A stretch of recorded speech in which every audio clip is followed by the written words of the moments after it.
I'm Audra Brown on the American side of Niagara Falls, and I did just cross the border here today with no extra questions about cannabis or why I was coming across.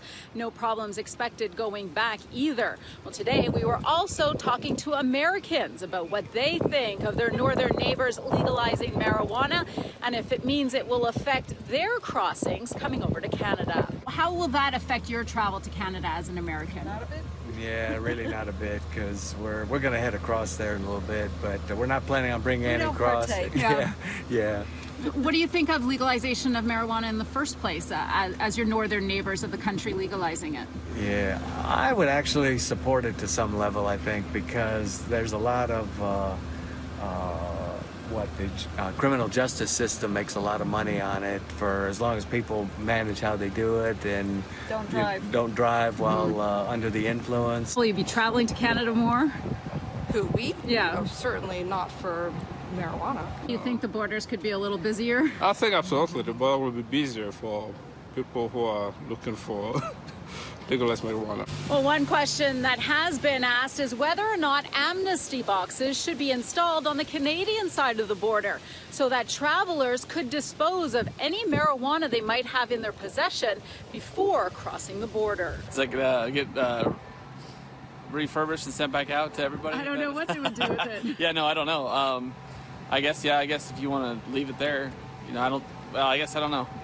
If you're, the laws here in the United States, and if you don't want to abide by them and come back across, I guess you deserve the penalty you get for it. And there are some things that U.S. residents should be aware of if they are traveling to Canada to consume cannabis products.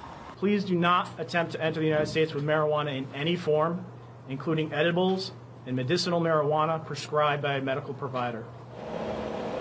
And for the most part today, for Canadians crossing into the U.S., there were few changes during border crossing questioning. Did they ask you about marijuana at all? No, they didn't. Are you anticipating any changes in the future crossing over? Yeah, I'm expecting it. In what way? Either getting stopped to check or more questions or making it harder to cross. My assumption, because I know they're not happy about that we've done that. What questions did they ask? They didn't ask if we had any. Sort of commented. They had a comment about it. Soon going to be a problem. It's today. Do you think it could be more of a problem in the future when it's for sale in stores? Oh, yes. Absolutely. That said, there still are some questions about why you could be turned around at the border.